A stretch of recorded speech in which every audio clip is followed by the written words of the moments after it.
¿Aló, aló? ¿Aló, aló, aló, aló?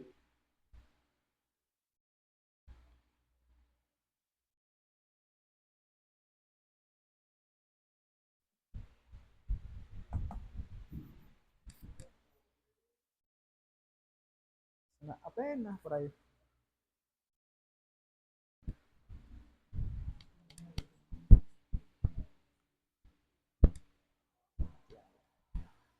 Ni idea.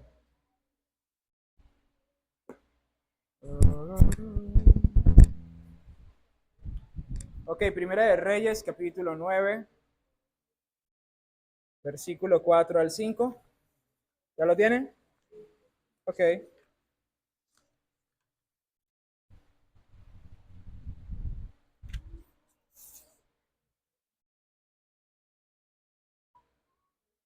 Voy a leer lo mejor desde el versículo 3. Dice, y le dijo, he oído la oración y la súplica que me has hecho. Consagro este templo que tú has construido para que yo habite en él por siempre. Mis ojos y mi corazón siempre estarán allí.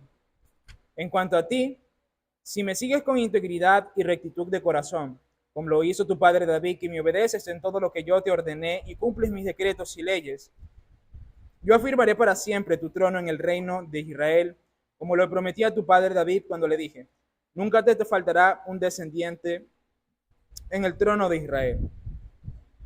Vamos a ir ahora al Salmo número 15. Salmo número 15, completo.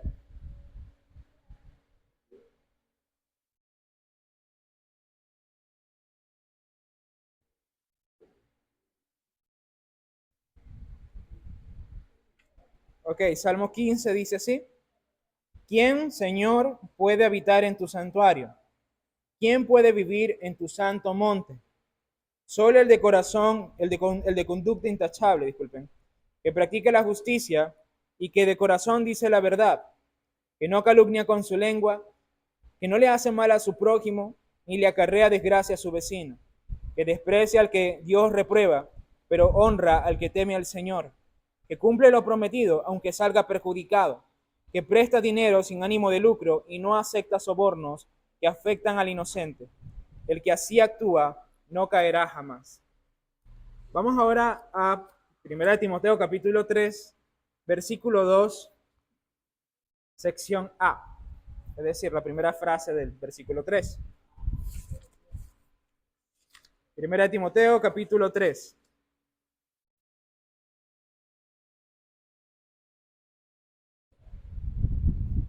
versículo 2.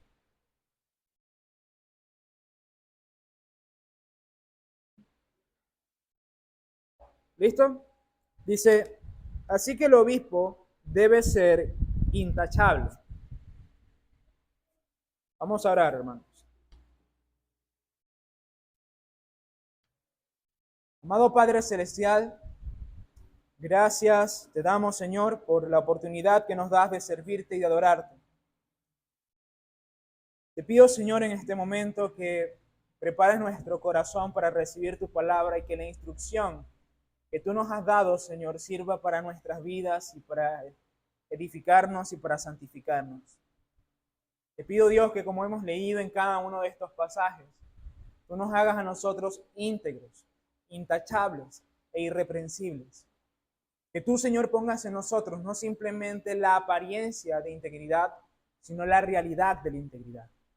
Que te podamos servir no simplemente con una conducta externa, sino con un corazón sincero, que en todo tiempo y en todo momento se mantiene recto delante de ti. Te pido, Señor, que con nuestras mentes y con nuestro corazón te sirvamos, que con lo íntimo de nuestro ser te adoremos y obedezcamos todo lo que tú demandas de nosotros. Te pido, Señor, que nos des este estilo de vida, una vida que leímos claramente en el Salmo 15, con tal rectitud, con tal integridad, con tal entereza de carácter, que realmente en todo lo que hagamos tú te sientas agradado, agradecido,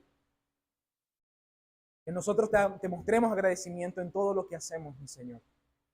Te pido también, mi Señor, que si hay áreas de nuestra vida que no han sido llevadas a tus pies debidamente, si hay partes de nuestra vida que no están mantenidas en verdadera integridad, tú pongas luz sobre nuestras conciencias y que podamos ver esas áreas de nuestra vida que no están bien, para que seamos íntegros y limpios delante de ti, Señor. Te pido, Dios, que tú ilumines nuestro entendimiento, no simplemente sobre los pasajes y sobre las verdades que tu palabra transmite con tal claridad, sino también sobre nuestra propia vida, Señor. Ayúdanos a ver nuestras propias faltas, ayúdanos a ver nuestras propias carencias y nuestra propia maldad, y permítenos entonces arrepentirnos de corazón para vivir íntegramente delante de ti. Amado Señor, ayúdame a mí, el predicador, para predicar fielmente tu palabra, Señor, y llevar el mensaje que tú quieres transmitir a tu iglesia. Te pido, mi Señor, que me des la habilidad, más allá de la habilidad humana, que me des tu poder, Señor, que me des de tu espíritu, que me des de tu gracia, para hacer, Señor, tu obra y para ser usado como un instrumento delante de ti y para la edificación y el bienestar de tu iglesia. Exhorta los corazones, ilumina las mentes, Señor, y mueve las voluntades para que todos y cada uno aspiremos, Señor, anhelemos, Señor, ser irreprensibles, ser íntegros en nuestra forma de vivir. Te lo pido, Señor, en el nombre de tu amado Hijo Jesucristo. Amén. Amén.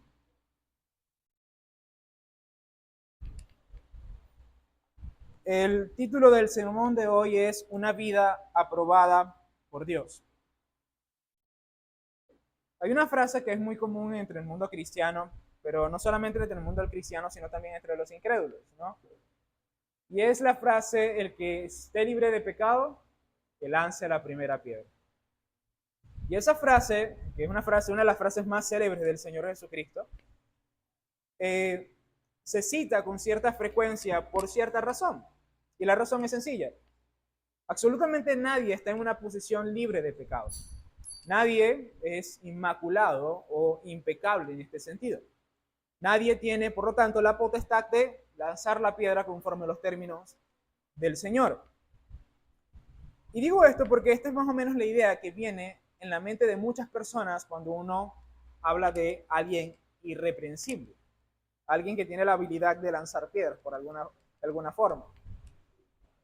Y es que, hermanos, la palabra irreprensible es una palabra que puede parecernos extraña a nosotros,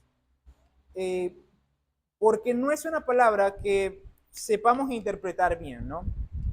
Pareciera que ser irreprensible significa alguien que es impecable. Sin embargo, eso no es lo que realmente significa. Lo que significa la palabra irreprensible es simplemente alguien que no puede ser sujetado por las acusaciones de otro. E implica que la persona que anhela el obispado no puede estar en una situación susceptible a una acusación pública que los desmerite totalmente. ¿Ok? De forma que, por ejemplo, si un hombre no es marido de una sola mujer y es ministro del Evangelio, claramente la simple acusación, al ser real, hace que caiga en completo descrédito, de tal forma que queda sujeto al juicio de los hombres. Por así decirlo, alguien irreprensible es alguien que no puede ser juzgado por vicios, pecados o por una conducta indecente, al menos públicamente, ¿no?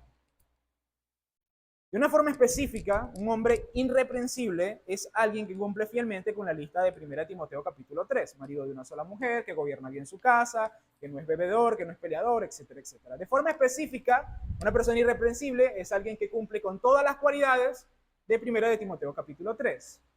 Pero de forma general, ¿ok? Porque la Biblia habla de forma específica y también de forma general, una persona íntegra es una persona irreprensible. Eso es lo que quiere decir una persona irreprensible. No significa alguien sin pecado, sino que alguien que ha trabajado tanto con su pecado de tal forma que no puede ser acusado públicamente como un vil pecador, como alguien carente de la gracia. Este sermón nos enfocaremos en la forma general de entender y definir este requisito. Entendiendo, en primer lugar, hermanos, que el llamado a ser íntegros e irreprensibles no es solamente un llamado para los obispos. Escúchese bien esto. el llamado a ser irreprensibles no es un llamado solamente a los obispos. Es un requisito para ser obispo. Pero en términos generales, en la Biblia es un llamado que Dios hace a toda la iglesia. Todos los hombres y todas las mujeres deberían ser irreprensibles. Todos los hombres y todas las mujeres que confiesen a Cristo deberían ser íntegros. Dicho eso, hermanos, hoy lo que vamos a ver es precisamente cómo definir esto y cómo, por lo tanto, también aplicarlo a nuestras propias vidas. El Señor ponga en nosotros el compromiso y la convicción para vivir entonces en integridad.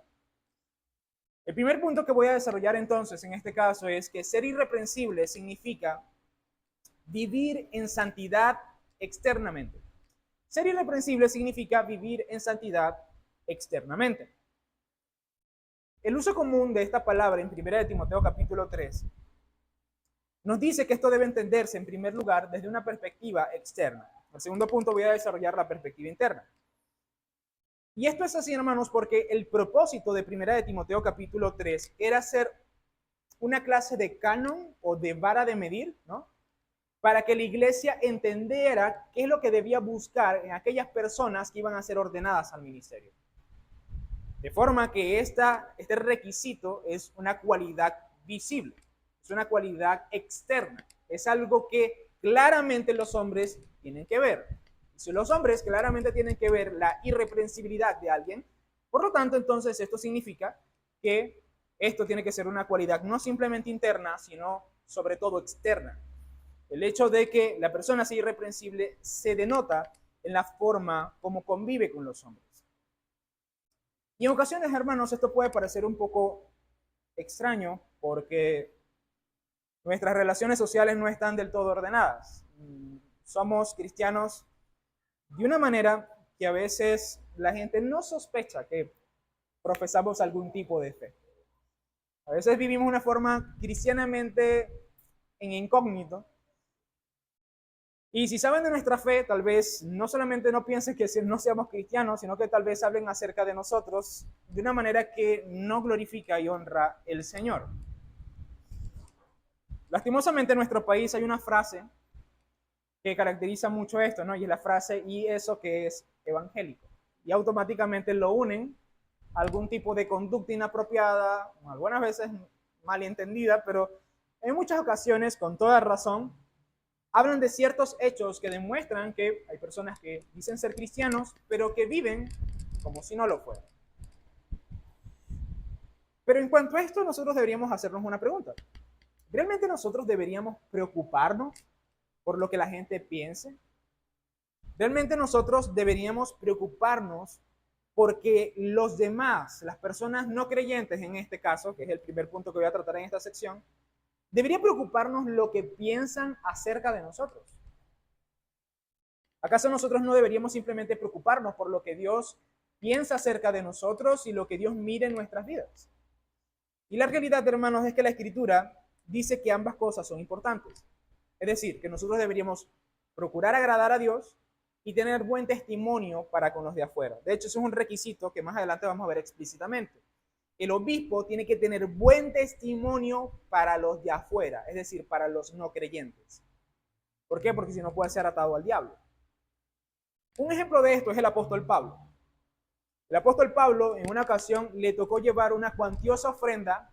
Él pasó por varias iglesias recogiendo una ofrenda que iba dirigida a la iglesia de Jerusalén. La iglesia de Jerusalén tenía la característica especial de que tenía muchísimas viudas.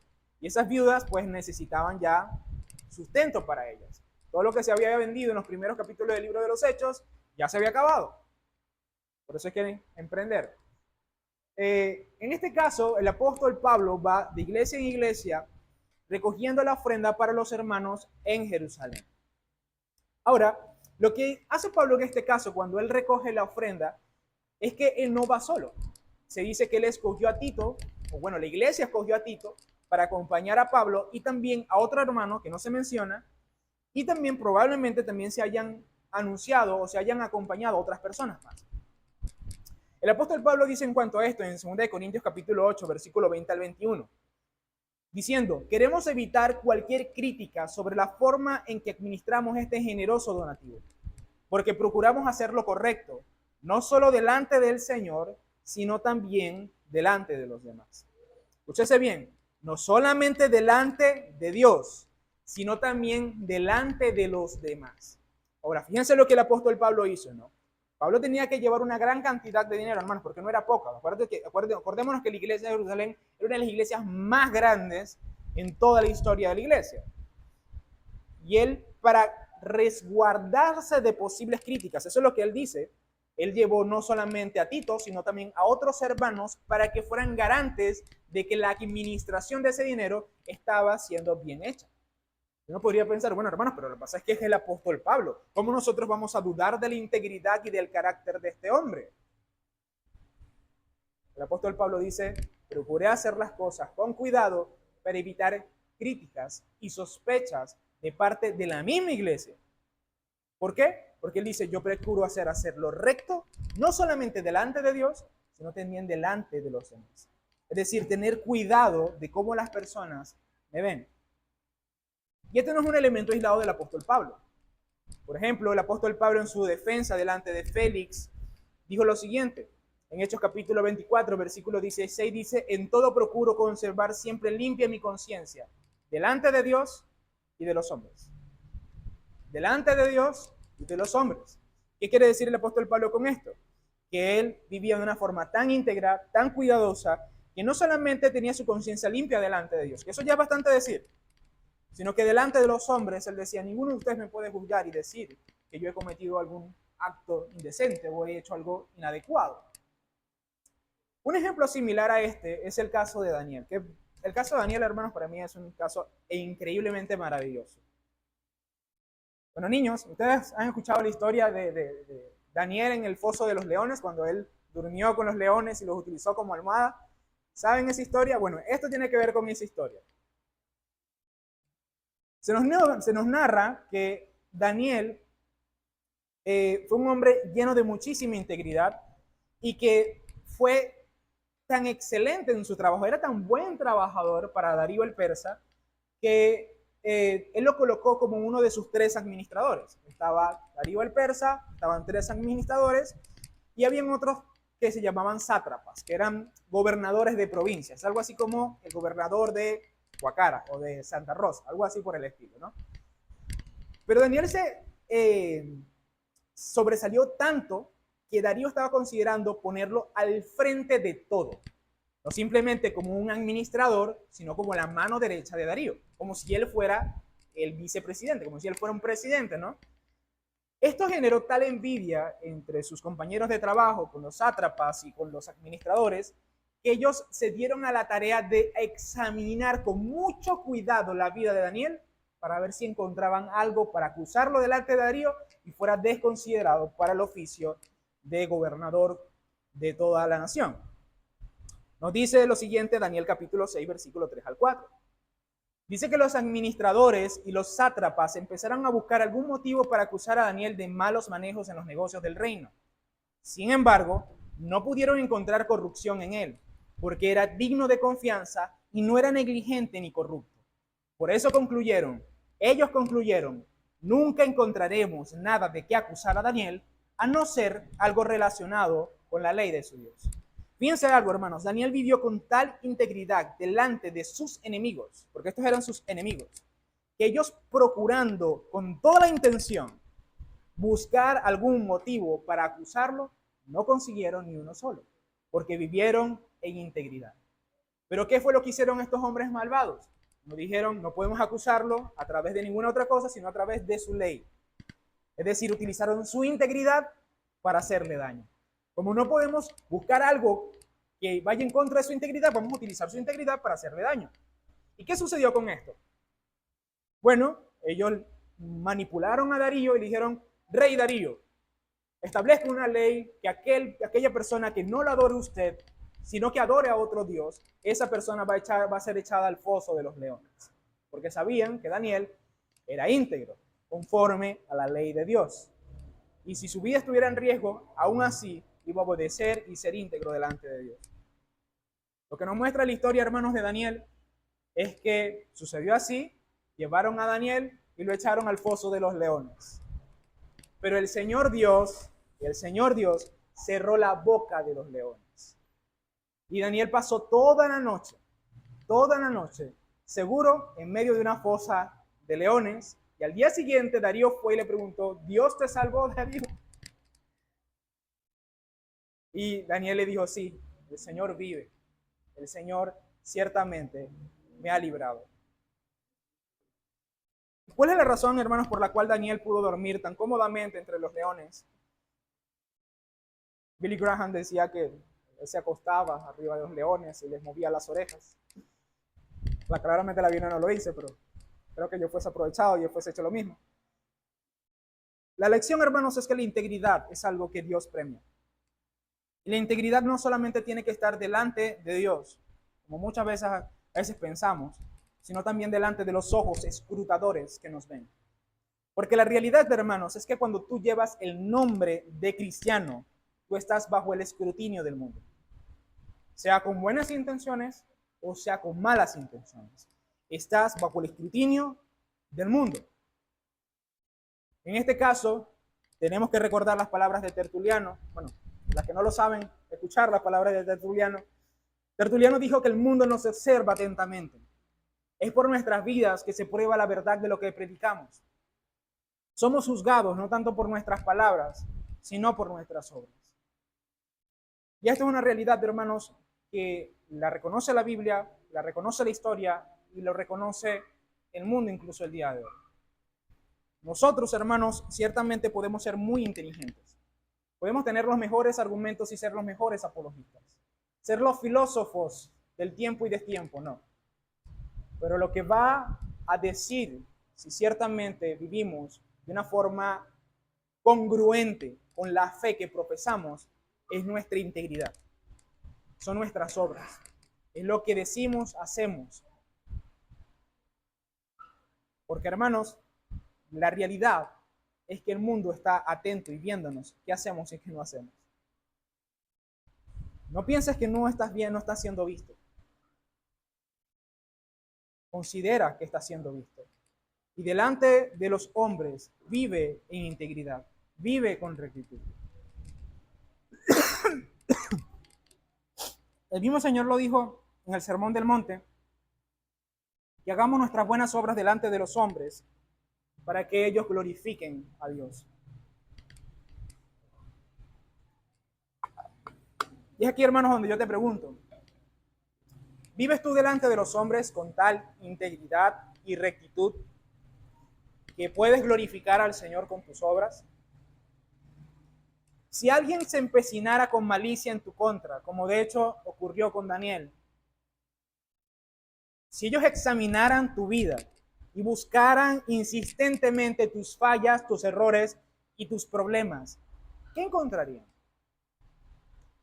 ¿Realmente encontrarían a alguien recto, justo, íntegro, impecable, irreprensible? ¿O realmente encontrarían tantas fallas en ti que tendrías que agachar tu rostro con vergüenza?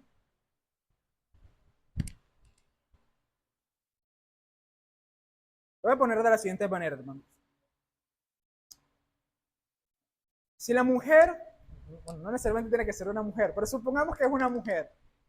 Si la mujer más chismosa de tu comunidad se enterara de todos tus secretos, ¿estarías a salvo? El nombre de Dios sería glorificado. Esa persona más bien tendría que avergonzarse, porque no encontraría nada para hacer daño a tu testimonio o al testimonio del Evangelio. Si la respuesta a eso es no, querido hermano, tienes que trabajar en tu vida. Porque este es el estándar con el cual el cristiano tiene que vivir. Y no estoy siendo exagerado, ni estoy poniendo la vara muy alta, hermanos. La Biblia, desde el Antiguo al Nuevo Testamento, enseña eso con total claridad. Nos enseña a aspirar a una vida irreprensible, una vida intachable, una vida santa, una vida que es conforme a la palabra de Dios. Una vida que conforme al criterio del mundo, por lo menos, es irreprensible. Y esa es la forma como tú y yo debemos aspirar la vida. Sea cual sea tu respuesta, tu llamado, hermanos, es vivir recta y cuidadosamente delante de los ojos del mundo, que juzga la validez de nuestra doctrina en nuestras obras. Pero no solamente delante del mundo, hermanos, sino delante de la iglesia. Y esto es importante porque la realidad es que el criterio del mundo, bueno, el criterio de la iglesia es imperfecto, pero el criterio del mundo es mucho más imperfecto. ¿Por qué? Bueno, porque ellos no juzgan conforme a sus criterios, nos juzgan conforme a sus principios. De repente usted puede vivir en adulterio y ellos no van a decir que eso está mal, porque para muchas personas en el mundo el adulterio no necesariamente es algo malo o tan malo como muchas veces se presenta, ¿no? Pero más allá de vivir, hermanos, rectamente y de forma irreprensible delante del mundo, tenemos que vivir de forma irreprensible y recta delante de la iglesia. Somos llamados a ser irreprensibles delante de la iglesia, que es nuestra familia de la fe. Esta era la actitud o la cualidad que tenían los primeros diáconos en la iglesia. Nosotros leemos en el libro de los Hechos que los apóstoles le dieron esta tarea a los primeros discípulos. En Hechos capítulo 6, versículo 3, los apóstoles le dijeron a los discípulos: hermanos, escojan de entre ustedes a 7 hombres de buena reputación. Escúchese bien, de buena reputación, llenos del espíritu y de sabiduría, para encargarles esta responsabilidad. Estos hombres claramente tenían una buena reputación porque vivían íntegramente delante de la iglesia. Y estas personas contaban con sabiduría y un buen testimonio en medio de la comunidad de los discípulos. Una de las cosas que más me sorprende, hermanos, de este texto es que en este momento específico de la historia de la iglesia de Jerusalén, la iglesia contaba con más de 8,000 discípulos. En Hechos capítulo 2 se dice que se convirtieron 3,000, en Hechos capítulo 4 se nos dice que se convirtieron 5,000. 3 más 5 son 8. Pero no solamente eso, sino que continuamente, hasta este capítulo, Lucas dice que se añadían continuamente personas a la iglesia y que muchos sacerdotes se convertían al cristianismo. Es decir, la iglesia superaba con creces las 8,000 personas. Estos 7 hombres tenían una reputación de 8,000 ojos mínimo, quienes consideraron que estos hombres ciertamente eran dignos de confianza. Ahora, es lo mismo, hermano, ¿no? Usted tal vez no necesite ser diácono, o tal vez Esteban nunca pensó en ser diácono, o los que estaban allí pensaron en ser diáconos. De hecho, el rol del diácono no existe sino hasta ese momento, ¿ok? Por lo menos en principio. Ellos no decían, no, bueno, yo voy a vivir en integridad para poder ser diácono, para poder ser anciano. No, ellos sencillamente vivían en integridad como buenos cristianos. Y esto llegó hasta tal punto que la comunidad, esa gigante comunidad, los reconoció como tales. Bueno, hermanos, de la misma manera tú tienes que vivir. La iglesia, si te examina, si te ve, que de hecho lo hace, aunque tal vez no te lo digan, lo hace.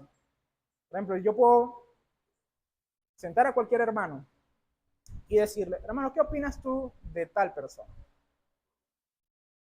Y dependiendo de qué tan franco sea, porque ese es el punto, ¿no? No es tanto que no tenga una opinión, sino si realmente sería totalmente franco, si considera que es bueno ser totalmente franco, pero la realidad es que va a tener una opinión. Y esa es la realidad, hermanos. Todos nosotros tenemos alguna opinión. De hecho, yo estoy claro que muchos de ustedes tienen una opinión de mí. No sé si buena o mala, pero que buena, pero sé que hay una opinión de nosotros. Ahora, vivimos de tal forma que tenemos una buena reputación delante de la iglesia, delante de los ojos de nuestro hermano. Por ejemplo, este era el tipo de reputación que tenía Bernabé. Se nos cuenta que había un llamado de Dios a las personas del habla griega en Hechos capítulo 11. Allí llegaron a convertirse muchísimos de ellos. Entonces en Hechos 11, capítulo 22 al 24, se envía de Jerusalén a Bernabé a la iglesia o al lugar de Antioquía, o en este caso la iglesia de Antioquía. Nos dice que las noticias de estos sucesos llegó a oídos de la iglesia de Jerusalén y mandaron a Bernabé a Antioquía. Cuando él llegó y vio las evidencias de la gracia de Dios, se alegró y animó a todos a hacerse el firme propósito de permanecer fieles al Señor. Ahora añade Lucas aquí, pues era un hombre bueno, lleno del Espíritu Santo y de fe. Fíjense la cuestión, ¿no? Dice que él exhortó a estos hermanos griegos a ser fieles al Señor. ¿Por qué? Porque era un hombre bueno, lleno del Espíritu Santo y de fe. Y no sin razón, hermanos, más adelante la iglesia de Antioquía ordena a Pablo y a Bernabé para ir a las naciones y predicar el evangelio, porque este era un hombre bueno, lleno de fe, lleno del Espíritu Santo. Hermanos, lo mismo podría decirse de otros casos en el libro de los Hechos. Por ejemplo, tenemos el caso de Ananías, que fue el hombre que fue usado por Dios para sanar a Pablo y para guiarlo hacia la fe. Lo que nos dice el texto del libro de los Hechos es que Ananías era un hombre de buena reputación y muy respetado entre los judíos. Uno de los casos de integridad delante de la iglesia que más me fascina es el caso de Timoteo, hermanos. Timoteo era un joven de 16 y 20 años cuando fue recomendado por la iglesia. Escúchese bien, un joven que no superaba los 20 años, muy posiblemente tenía 18 años. Y lo que nos dice la escritura, hermanos, es que no una comunidad, sino dos, la comunidad de Listra y la comunidad de Iconio, recomendaron a Timoteo, porque era un varón piadoso y de buena reputación en medio de la iglesia, siendo un joven. Siendo un joven. ¿Esto es una cualidad de hombres maduros acaso? ¿De personas ancianas? ¿De personas experimentadas? No, hermanos. De hecho, Daniel es reconocido íntegro en el primer capítulo. Y Daniel muy posiblemente tenía exactamente la misma edad de Timoteo cuando fue tomado como sabio en Persia. La integridad, hermanos, no tiene que ver con edades. La integridad tiene que ver con estar comprometido a vivir una vida recta y agradable delante de Dios, cumpliendo fielmente lo que Él ha dicho.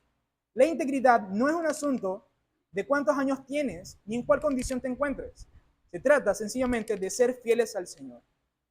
Ahora bien, lo que nosotros vemos, hermanos, es exactamente el mismo principio que encontramos en 1 Timoteo capítulo 3, versículo 2, sección A. Y es que todas estas personas que hemos mencionado, por lo menos la gran mayoría, todos a final de cuentas llegaron al ministerio. Lo interesante es que esta reputación es reconocida antes de ser puestos en el ministerio. Timoteo es reconocido irreprensible antes de ser recomendado al apóstol Pablo. Bernabé es reconocido como hombre bueno antes de ser apartado para las misiones.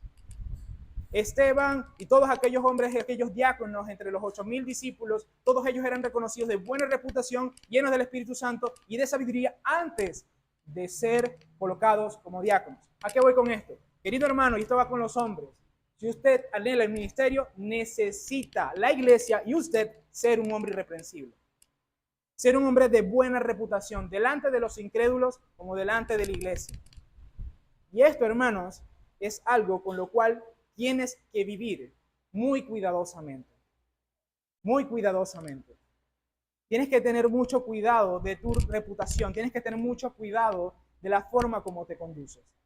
Y aquí quiero que entiendan, hermanos, que no simplemente se trata de construir una imagen, sino saber verte a ti mismo a la luz de los ojos de los demás. Porque nosotros somos muy miopes. Por ejemplo, a veces cuando, tal vez Fanny se ría de esto, pero yo siempre me mido en mi carácter en relación a ella. Yo le digo, amor, ¿tú piensas que yo soy, por ejemplo, esta semana, ¿tú piensas que yo soy un hombre íntegro? Ella me dice, sí, no, o tienes que mejorar en esto y tienes que mejorar en lo otro. Y en ocasiones son cosas que tal vez yo he pensado en algún momento, pero que no las he considerado con la suficiente seriedad. Y esto es importante que lo tengas en cuenta, hermano. Tú no puedes pensar que puedes ver todos tus errores. La iglesia ve tus errores. Por eso es que la Biblia nos llama a reprendernos, a exhortarnos, a aconsejarnos los unos a los otros. Porque lo que tú no te das cuenta, tu hermano se da cuenta. Lo que tú no te das cuenta, su esposa o tu esposo se da cuenta. Tienes que tener la suficiente humildad de reconocer tus errores y tratar de vivir de una forma más irreprensible. ¿Ok? E incluso, hermanos, hay cosas que pueden ser cosas sin importancia para nosotros, pero que pueden llegar a demostrar una falta de carácter serio. Y que por esa razón, aunque puede parecer tontería, la iglesia considere que no deberías estar ocupando un ministerio. Nuevamente aquí le hablo a los hombres. Voy a dar un ejemplo, hermano, porque es el ejemplo que se me ocurre en este momento. Eso no está en el manuscrito. Y no estoy lanzando puntas a nadie, por favor, no piensen en eso. Por ejemplo, hermanos, el hecho de llegar tarde. Es posible que si alguno de ustedes fuesen observados o juzgados con respecto a servir a la iglesia, eso sea un elemento que diga, este hombre no es irreprensible. Por ejemplo, ¿qué pasaría si yo llegara todos los domingos 15 minutos tarde? ¿Qué tipo de críticas saldrían contra el pastor? ¿Qué tipo de asuntos diría la gente sobre el pastor? Yo he llegado tarde alguna vez, no voy a decir que no, pero si lo hiciera continuamente, ¿qué se diría acerca de mí? ¿Eso me haría irreprensible? No. Por eso, nuevamente, hermanos, hay cosas que a veces pensamos que son tontas y son cosas de pequeño detalle, ¿no? Pero que realmente deberíamos tener cuidado. La iglesia nos observa también. Hermanos, la iglesia te observa también. Mira tu conducta, mira tus faltas, mira tus fallas. Y aunque tal vez no te lo digan, están viendo continuamente eso. Pregúntate, ¿quién soy yo delante de la iglesia? Y por lo tanto, ¿quién soy yo realmente? Y conforme a eso, trata de guardar tu rectitud y tu integridad. Entonces, hermanos, la integridad significa vivir santamente o en santidad externamente, delante de los hombres y delante de la iglesia. Pero los ojos de los hombres son una medida imperfecta para medir la integridad. Si nos quedáramos solamente con ello, podríamos engañarnos y engañar a otros. Pues una imagen puede presentarse con suficiencia, astucia y habilidad de parte de los más astutos hipócritas. Por tanto, si realmente deseamos aplicar este principio en nuestras propias vidas, será necesario ver no solamente la mirada de nuestros hermanos y de las personas, sino también la mirada de nuestra conciencia y sobre todo la mirada de Dios. Y esto tiene que ver con el segundo punto, y es que ser irreprensible significa vivir santamente internamente. Significa vivir en santidad internamente. Al principio dije que este pasaje normalmente se utilizaba para que la iglesia pudiera observar las cualidades de aquellos que iban a cumplir el ministerio. Pero esto también tenía una segunda aplicación, y era el hecho de que aquellos que anhelaran el obispado se examinaran a sí mismos. En este sentido, hermanos, esto no solamente se trata de cuál es el tipo de reputación que debe tener aquella persona que anhela el ministerio, sino también el tipo de vida que debe anhelar aquella persona que anhela el ministerio. El obispo, en este sentido, no solamente debe parecer irreprensible, debe serlo. Escúchese bien, no solamente debe parecer irreprensible, debe ser irreprensible. Y ser irreprensible, hermano, no tiene que ver simplemente con un asunto externo, tiene que ver con la integridad de corazón, mente, alma, pensamiento, voluntad. Que nuestros secretos estén acorde a nuestra vida pública. Que no seamos una cosa en casa y otra cosa en la iglesia. Que seamos una cosa en el mundo y otra con los hermanos de la fe. Seamos verdaderamente íntegros. Y esto significa, hermanos, dos cosas. Uno, nosotros tenemos que ser íntegros o santos delante de nuestra propia conciencia. Aquí yo quiero señalar, hermanos, que la conciencia es la capacidad que Dios da al ser humano de distinguir entre lo bueno y lo malo.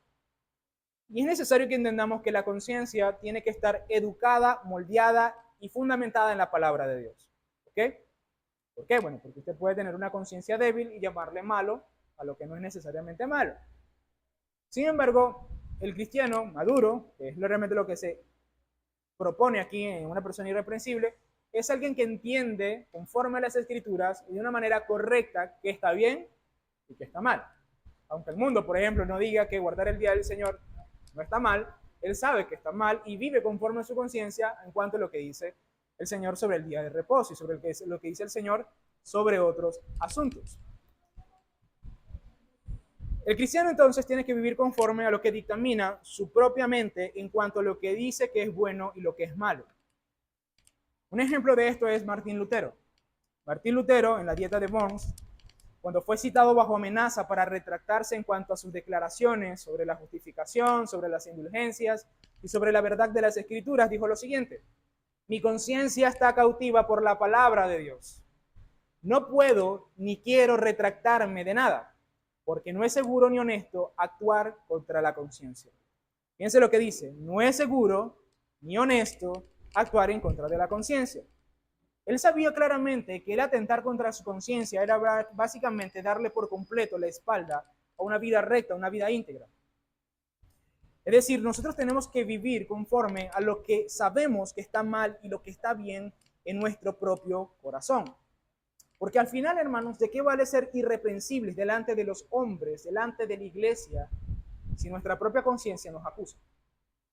¿De qué vale nosotros tener un buen nombre delante de los hombres cuando nuestra propia conciencia nos dice que somos unos hipócritas? Muchas veces la solución que hacen los hipócritas es acallar su conciencia, apagarla. No me digas más nada, por favor. Y viven dobles vidas. Pero eso no es lo que 1 Timoteo está procurando hacer. Lo que 1 Timoteo está procurando hacer es que quien viva en conformidad de una manera irreprensible delante de su propia conciencia, delante de lo que él cree que es bueno y malo. Hermanos, esto en el Nuevo Testamento es tan delicado que Pablo un montón de veces tuvo que decir y hablar sobre este tema en concreto, sobre el tema de la conciencia. De una manera mucho más específica con respecto a los débiles de conciencia. El apóstol Pablo decía que si algo no puede justificarse bíblicamente como malo, si tu conciencia dice que lo es, debes abstenerte de eso. Un ejemplo de esto es los alimentos sacrificados a los ídolos. Llevaban un carnerito, lo mataban, lo ofrecían a los muñecos de cerámica, a los ídolos, a la diosa Artemisa y esta gente, ¿no? Y lo que quedaba, después lo llevaban al mercado y compraban eso y después se lo comían. Algunas personas con mentalidad un poco más judía, de hecho en Corinto había muchos judíos o prosélitos judíos, creían que comer de eso los contaminaba, los hacía inmundos ceremonialmente. ¿Ok? Y fíjense lo que dice el apóstol Pablo en cuanto a esto en 1 Corintios capítulo 10, versículo 28. Dice, ahora bien, si alguien les dice, esto ha sido ofrecido en sacrificio a los ídolos, entonces no lo coman, por consideración al que se lo mencionó y por motivos de conciencia. Y interesante porque el apóstol Pablo, antes de afirmar esto, él dice, unos capítulos antes, que los ídolos nada son, que los ídolos no tienen nada que hacer, que los ídolos básicamente no tienen ningún efecto real y espiritual sobre la comida o sobre los seres humanos. Ahora, ¿por qué el apóstol Pablo entonces dice, si alguien les dice que esto fue sacrificado a los ídolos, no lo coma? Y lo dice claramente, ¿por qué? Por motivos de conciencia. Si tu conciencia te dice que está mal participar de eso, y si la persona que piensa acerca de ti piensa que lo que estás haciendo está mal, él dice, por motivos de conciencia, por motivos de quien lo dijo, no lo hagas. Pero el ídolo no es nada, la carne sigue siendo carne. Pero el simple hecho de que la conciencia del creyente esté siendo puesta en peligro o esté siendo afectada en algún punto, el apóstol Pablo dice, es preferible que pases hambre, hermano. Es preferible que no comas, es preferible que no cenes, o que desayunes, o que almuerces. Es preferible que te abstengas de comer antes de atentar en contra de tu conciencia. ¿Por qué? Porque la conciencia, hermanos, es lo que nos va a decir a nosotros si estamos bien o mal. Es la conciencia la que nos va a decir a nosotros cuál es nuestra condición espiritual real. Es la que nos va a juzgar cuando pecamos. Es la que nos va a aliviar cuando hacemos las cosas rectamente. La conciencia es la que nos va a estar hablando continuamente acerca de nuestra propia integridad, acerca de nuestro propio pensamiento, acerca de nuestro propio corazón. Está allí activamente, continuamente diciéndonos, hey, eso está mal, hey, eso está bien. Y tenemos que escucharlo y actuar conforme a ella. De hecho, hermano, lo que usted debe aspirar como creyente es vivir delante de su conciencia de una forma tranquila. Es decir, que no esté siendo continuamente acusado y perturbado por su propio pensamiento en cuanto a la moral y en cuanto a la santidad y en cuanto a cómo debería vivir como cristiano. Su satisfacción y su anhelo es que su mente esté tranquila en cuanto a estas cosas. Y ojo, su mente puede estar tranquila porque usted apagó su conciencia. Si usted verdaderamente piensa bíblicamente, si usted realmente mantiene el estándar de santidad de las Escrituras y su conciencia no lo perturba, hermano, lo felicito, porque eso es algo maravilloso y es algo hermoso. El cristiano debería procurar eso.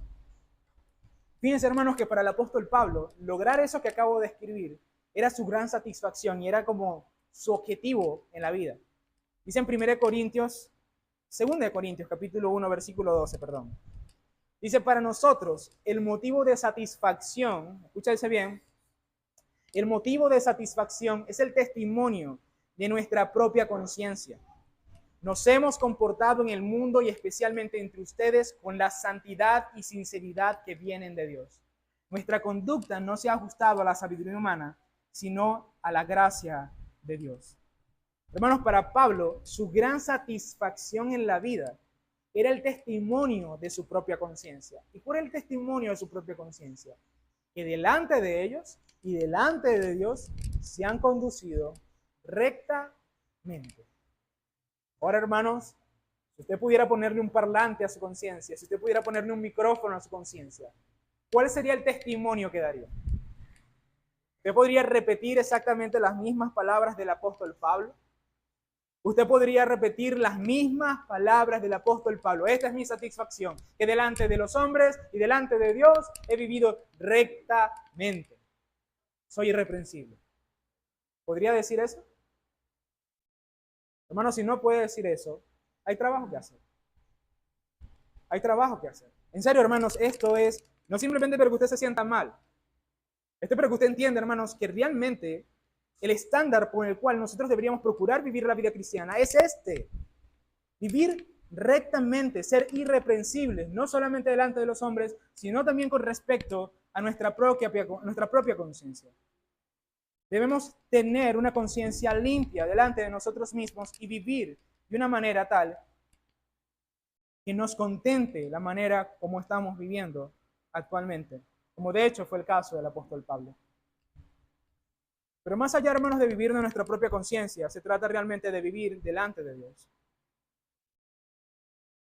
Y esto es importante porque tanto en el primer punto como en este segundo punto, estamos hablando de hombres falibles. Estamos hablando de los hombres del mundo, estamos hablando de la iglesia, estamos hablando de nuestra propia conciencia. Básicamente son asuntos humanos, asuntos importantes, pero al final de cuentas asuntos falibles. Realmente nosotros debemos vivir delante de Dios. Y es aquí, hermanos, donde entramos en terreno sagrado. Es aquí donde deberíamos quitarnos las sandalias, ¿no? Y irnos a la presencia del Señor. ¿Por qué? Porque a veces la conciencia tal vez no te acuse. Tal vez el pecado que estás cometiendo no lo veas tan malo y por lo tanto no te perturbe ni te acuse de algo. Tal vez las faltas y las fallas con las cuales estás viviendo que no te hacen irreprensible realmente para ti no son ningún problema. Pero cuando vas delante de la presencia de Dios, cuando te presentas delante de Dios en esa condición y ves cómo el Señor juzga a los tales, allí empezamos a temblar y a considerarnos a nosotros mismos de una forma diferente. Hermanos, y es que la realidad es que la vida cristiana, la verdadera religión se trata de esto, de vivir delante de Dios, delante de sus ojos, delante de sus oídos, delante de su voz. Decía John Wesley que la santidad sin integridad es una sombra. La verdadera religión consiste en la pureza del corazón y la conciencia limpia delante de Dios. Escúchese bien, hermanos. La verdadera religión. ¿Cuál es la verdadera religión? Vivir con una conciencia limpia delante de Dios. Hermanos, no se trata principalmente de asistir a la iglesia. No se trata simplemente de tener un lenguaje evangélico. Gloria a Dios, varón, Dios te bendiga. Todas esas cosas. Se trata de vivir con una conciencia limpia delante de Dios. Y esto es algo que yo siempre digo, hermano. Nosotros, hermanos, somos muy fáciles de convencer los unos a los otros. Usted puede decirme, pastor, yo no hice tal o cual cosa por tales y tales motivos, y de repente, a regañadientes, o posiblemente no, yo acepte la justificación que usted me da. Porque no tengo la capacidad de saber si usted está siendo sincero o si realmente eso está bien o está mal del todo, ¿no? Pero delante de Dios podemos darle ese tipo de argumentos a Él? Podemos decirle a Dios con sinceridad, Señor, esta misma excusa que le presenté a mi esposo, a mi esposa, a mi jefe, a mi pastor, a quien sea, vengo y te la presento a ti. ¿En serio podemos hacer eso? Por ejemplo, hermanos, esto yo siempre lo presento así, no, hay hermanos que a veces dicen, por ejemplo, hay algunas personas que me han contactado que quieren asistir a la iglesia, pero dicen, bueno, pero es que me queda muy lejos. Y a veces viven más cerca que yo. Y yo lo que les digo, bueno, ora al Señor y que Él ponga la disposición de corazón para que realmente asistas, porque no es que no puedas hacerlo, porque conozco la distancia, sé que puedes hacerlo, no me puedes decir que es imposible hacerlo, porque realmente sí es posible. La última persona con la que hablé me dice, no, es que yo tengo 3 niños pequeños, y yo, sí, yo tengo un hermano que vive muy lejos y tiene 2 niñas pequeñas, igual va a la iglesia. Es difícil, sí, es muy difícil, en muchas ocasiones es exageradamente difícil, pero no es imposible. Es vivir delante de Dios, hermanos. Es vivir delante del Señor. Es vivir delante de Él con una conciencia limpia, hermanos. Y esto no es solamente algo que es un requisito para los obispos, es el requisito y el compromiso de todo cristiano que ha declarado su fe por medio del bautismo o que ha recibido el bautismo de alguna manera. Esto no lo digo yo, hermano, lo dice la Escritura. Dice 1 de Pedro capítulo 3, versículo 21. El bautismo no consiste en la limpieza del cuerpo, sino en el compromiso de tener una buena conciencia delante de Dios. ¿Había pensado eso sobre el bautismo? Cuando usted recibe el bautismo, cuando usted se bautizó, si lo hizo voluntariamente, o cuando recibió el bautismo siendo un infante, ¿qué es lo que declara ese hecho, ese acto? Vivir con una buena conciencia, con una conciencia limpia delante de la presencia de Dios. Hermanos, esto no es un requisito para los ministros simplemente. Es la forma como usted debe vivir en la vida cristiana. Hacer la voluntad de Dios. No poner excusa delante de los hombres. Convencernos a nosotros mismos de nuestras justificaciones. Se trata de vivir conforme a las Escrituras, ante la mirada de aquel que lo sabe todo. Esta es la manera como todo cristiano debería vivir. Es la manera como muchos cristianos evitan vivir lastimosamente. Y es con una conciencia limpia delante de Dios. Y si usted, hermano, vive con una conciencia limpia delante de los hombres, delante de sí mismo y delante de Dios, entonces lo felicito porque usted es un hombre irreprensible, en el sentido más absoluto posible. Y yo sé, hermanos, que tal vez hablando de esto, para usted le parezca esto imposible. Permítame decirle, hermano, que esto no es algo imposible. Difícil es, pero imposible no lo es. Y no es que sea posible, hermanos, por nuestra propia fuerza, sino que la obra del Señor apunta precisamente a esto, no solamente en la vida de los obispos, sino también en la vida de todo cristiano. En primer lugar, hermanos, quisiera señalar en este punto, esta es la conclusión del sermón, que el mismo Señor es el hombre por excelencia irreprensible. Es el cordero sin mancha, sin arruga, sin defecto. De hecho, en alguna ocasión el Señor dijo en Juan capítulo 8, versículo 46, ¿quién de ustedes puede probar que soy culpable de pecado? ¿Qué ser humano en toda la Biblia puede decir tales palabras, hermano? El Señor no solamente era irreprensible, era impecable, era santo, era sin pecado, era absolutamente íntegro, en el sentido más absoluto y divino que pudiera ser. Sin embargo, hermanos, Él siendo irreprensible y siendo santo en forma absoluta, se entregó por nosotros para darnos salvación. Él, igual que Daniel, fue entregado a los leones, pero a diferencia de Daniel, este sí fue tragado por los leones. Ahora bien, hermanos, la impecabilidad del Señor no solamente habla acerca del carácter del Señor, de que Él es santo, sino que también habla del requisito que era necesario que Él cumpliera para darnos salvación. Al Señor ser santo y perfecto, lo que demuestra que cuando Él murió en la cruz no estaba muriendo por sus pecados, sino por los pecados de otro. El Señor murió por ti y por mí, por mis pecados y por tus pecados. pero no solamente para perdonarte y para sanarte, sino también para hacerte santo e irreprensible. Hermano, esto no lo digo yo, lo dice la palabra de Dios. Escúchese bien, hermanos, escúchese bien esto, porque esto es precioso. Colosenses capítulo 1, versículo 21 al 23. En otro tiempo, ustedes, por su actitud y malas acciones, estaban alejados de Dios y eran sus enemigos. Pero ahora Dios, a fin de presentarlos santos, intachables e irreprensibles delante de Él, los ha reconciliado en el cuerpo mortal de Cristo mediante su muerte, con tal de que se mantengan firmes en la fe, bien cimentados y estables, sin abandonar la esperanza que ofrece el Evangelio. ¿Escucharon bien esto, hermano? Ustedes estaban perdidos, pero Él, a fin de hacerlos santos, intachables e irreprensibles, entregó su cuerpo mortal a la muerte para cumplir ese propósito. Es decir, hermanos, entiende eso. Si tú piensas que es difícil ser irreprensible, ve la cruz y entiende que el propósito, uno de los tantos propósitos por la cual Jesús entregó su vida por ti en la cruz, es para hacerte irreprensible, es para hacerte intachable, para hacerte santo. Ese es el propósito último por el cual el Señor ha salvado tu alma.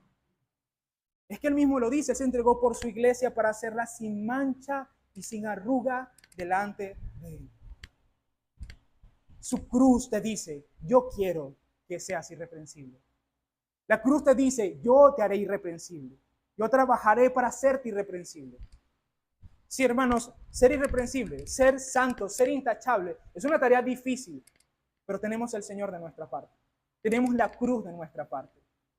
No es imposible, por nuestras fuerzas sí lo es, pero con su evangelio es una obra que podemos estar seguros de tenerla. Y como última declaración aquí, hermanos, esto nos hace ver que si Dios nos concede a nosotros en algún momento ministros irreprensibles, y espero que así sea, es por su gracia, es por su evangelio, por lo que Él hizo en la cruz. Si yo hoy puedo ser ministro de esta iglesia bajo los criterios que acabamos de señalar, es por su gracia, es por su misericordia, es por su cruz. Por más nada, hermanos. Así que confiemos en su evangelio, confiemos en lo que Él ha hecho por nosotros. Que Él seguirá trabajando en nosotros y por medio de nosotros. Vamos a orar, hermanos. Amado Dios y Salvador, gracias te doy, Señor, por tu palabra predicada el día de hoy. Te pido, Señor, que tú pongas en nosotros convicciones firmes de vivir la vida delante de tus ojos y delante de nuestra conciencia. Quita de nosotros, Señor, la trampa, el engaño, la hipocresía. Quita de nosotros todo aquello que vaya en contra de tu santa y perfecta voluntad, en pensamiento, en sentimientos, en afectos, en todo lo que hacemos y en todo lo que somos, Señor. Ayúdanos a vernos a nosotros mismos delante de tus ojos continuamente. Saber que tú continuamente estás escuchando nuestros pensamientos. Que lo que nosotros pensamos en nuestra mente continuamente, Señor, está delante de ti. Que nuestros pensamientos están delante de ti, Señor, como un libro completamente abierto. Te pido, Padre Celestial, que tú nos ayudes a vivir en integridad.